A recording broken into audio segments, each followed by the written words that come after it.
Assalamualaikum warahmatullahi wabarakatuh. Perkenalkan, nama saya Ica Sinta Bella, mahasiswi dari program studi IPA STKIP Al-Maksum.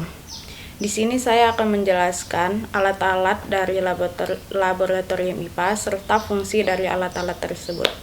Baiklah, mari kita mulai saja penjelasan dari alat laboratorium tersebut. Selamat menyaksikan.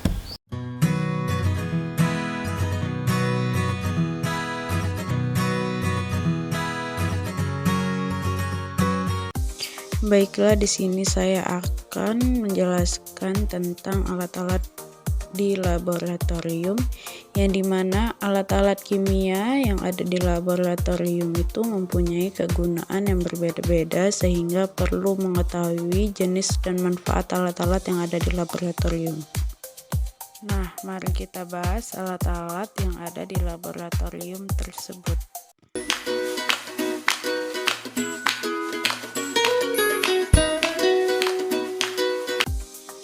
Yang pertama, Erlenmeyer.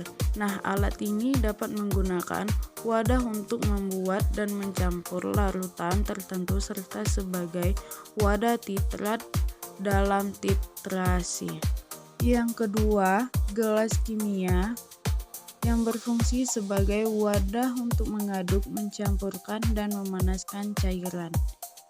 Yang ketiga, pipet tetes yang berfungsi sebagai alat pemindah cairan dalam jumlah kecil, hanya bisa memindahkan cairan dalam jumlah tetesan. Nah, yang keempat, gelas ukur untuk menakar cairan secara tepat dan akurat. Nah, biasanya digunakan bersamaan dengan pipet tetes.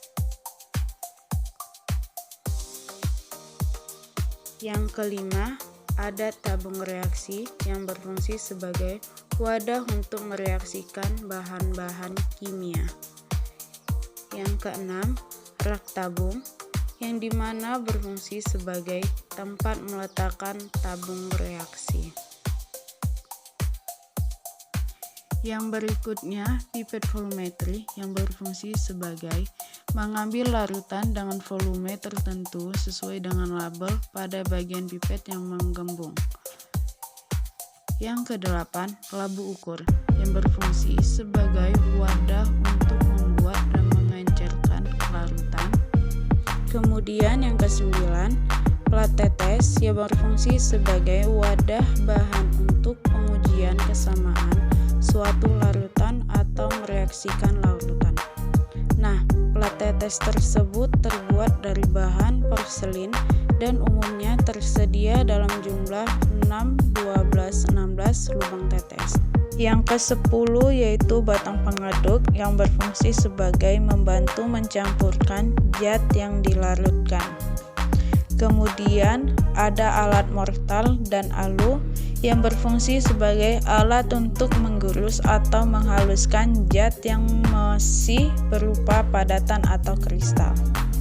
Selanjutnya ada pembakaran spiritus yang berfungsi sebagai alat untuk memanaskan larutan atau membakar zat dalam proses percobaan kimia. Berikutnya buret. Alat ini berfungsi sebagai untuk titrasi dengan presisi tinggi atau untuk mengukur volume suatu larutan. Kemudian kaki tiga yang berfungsi sebagai penahan kawat kasar dan penyangga ketika proses pemanasan. Selanjutnya ada penjepit tabung yang berfungsi sebagai menjepit tabung reaksi, mengambil kertas, saring, dan benda-benda lab lain saat panas.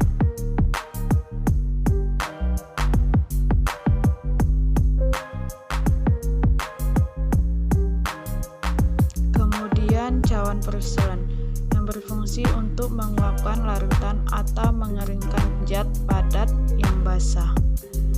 Berikutnya ada segitiga porselen yang berfungsi sebagai wadah, misalnya krus pada saat pemanasan atau corong pada waktu penyaringan.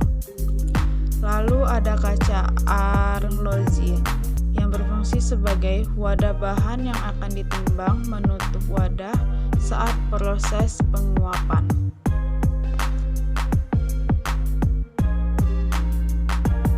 berikutnya yaitu corong yang berfungsi sebagai untuk memindahkan cairan dari wadah satu dan dari wadah yang lain, terutama dari mulut yang kecil, dan juga digunakan untuk meletakkan kertas saring pada proses penyaringan. Kemudian botol semprot yang dimana terbuat dari bahan plastik.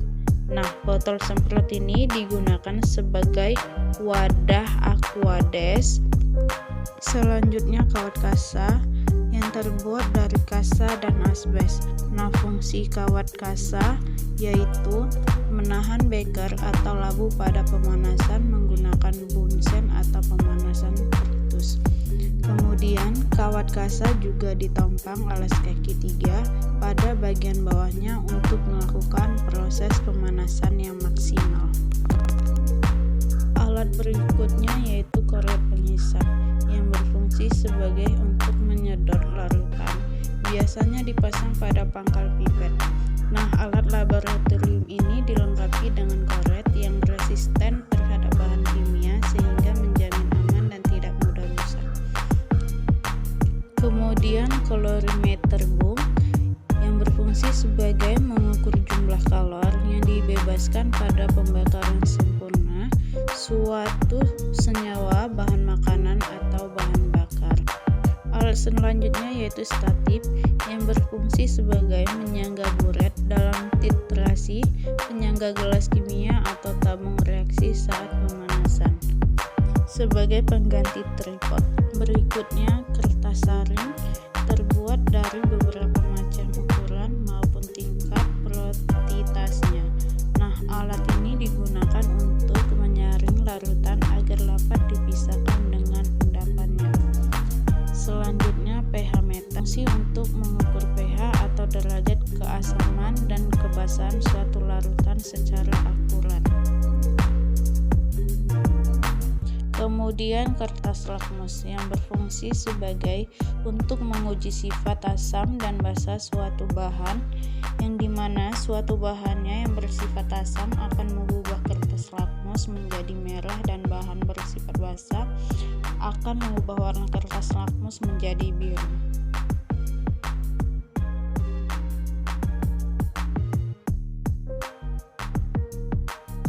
Keselamatan kerja di laboratorium adalah usaha pencegahan agar kegiatan di laboratorium terhindar dari kecelakaan.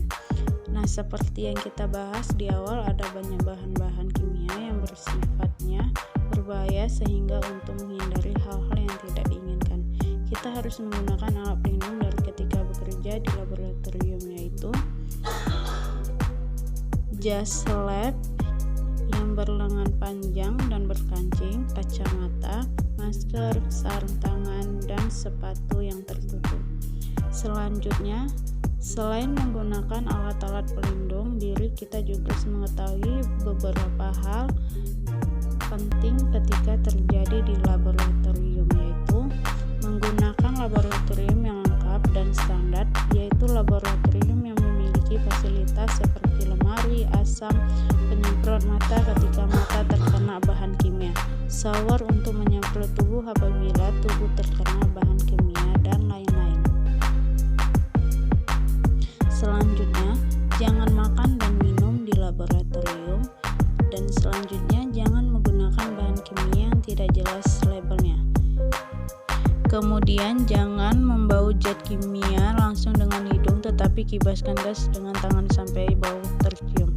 Kemudian berhati-hati terhadap asam dan basa kuat, jangan menambah air ke asam atau basa pekat, tetapi kerjakan sebaliknya, asam ditambahkan ke air melalui dinding lambung. Selanjutnya, jika mengambil bahan gas berbahaya, kerjakan di lemari asam dan gunakan sarung tangan pelindung. Kemudian, bahan-bahan kimia yang telah diambil tidak boleh dikembalikan ke dalam botol penyimpanan.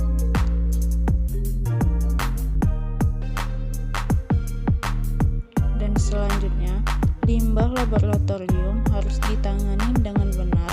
Misalnya jika limbah bersifat terlalu asam atau terlalu basa, maka harus dinetralkan terlebih dahulu, tidak boleh langsung dibuang. Kemudian, zat sebelah tikung atau di lantai harus dinetralkan terlebih dahulu.